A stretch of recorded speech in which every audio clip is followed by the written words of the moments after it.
Hindenburg ने report निकाली, short sellers ने शॉर्ट्स बनाए और कमाई की। फंसा कौन? रिटेल निवेशक, क्योंकि बाजार और शेयरों में उथल पुथल से उनका नुकसान हुआ। इस बात की चिंता देश के सर्वोच्च न्यायालय ने जताई है।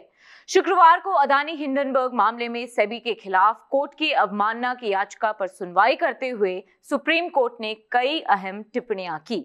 एक एक करके सब समझेंगे, लेकिन सबसे पहले बता देते हैं कि फिलहाल सुप्रीम कोर्ट ने इस मामले पर अपना फैसला सुरक्षित रखा है और सोमवार तक सभी पक्षों को लिखित दलीलें देने को कहा है।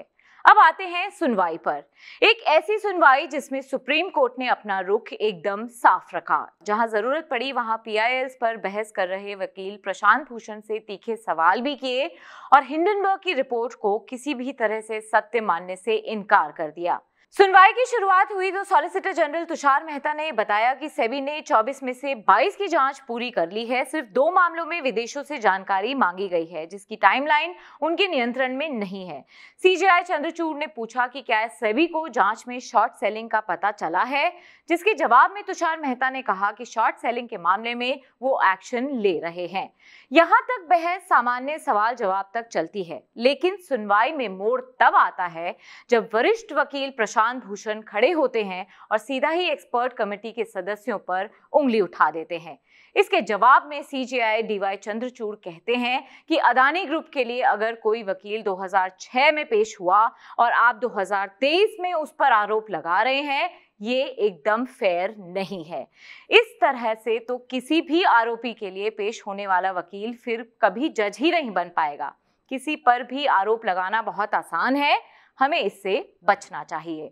इसके बाद जब ओसीसीआरपी की रिपोर्ट को लेकर प्रशांत भूषण सेबी को घेरने की कोशिश कर रहे थे तो सेबी के वकील तुषार मेहता ने इस रिपोर्ट को ही सिरे से नकार दिया और कहा कि उन्हें मांगने के बावजूद ओसीसीआरपी की रिपोर्ट से जुड़ी कोई डिटेल्स नहीं दी गई। और ताज्जुब की बात यह है कि जिस एनजीओ से जानकारी लेनी थी वो प्रशांत भूषण से ही जुड़ी निकली। तो यहाँ मामला कॉन्फ्लिक्ट ऑफ इंटरेस्ट का लगता है। सेबी इस रिपोर्ट का कोई जवाब नहीं देगा, न ही प्रोब के लिए कोई एक्सटेंशन मांगेगा। फिर बात आई फाइनेंशियल टाइम्स में छपी खबर पर, तो सुप्रीम कोर्ट ने कहा कि सेबी एक संवैधानिक बॉडी है और हम उसको नहीं कह सकते कि अखबार की खबर को ही सच मान लिया जाए। यहाँ सॉलिसिटर जनरल तुषार मेहता ने भी प्रतिक्रिया दी और कहा कि ये आजकल का नया ट्रेंड हो गया है कि भारत के बाहर से न्यूज स्टोरी प्लांट की जाती है ताकि देश की पॉलिसीज को इन्फ्लुएंस किया जा सके।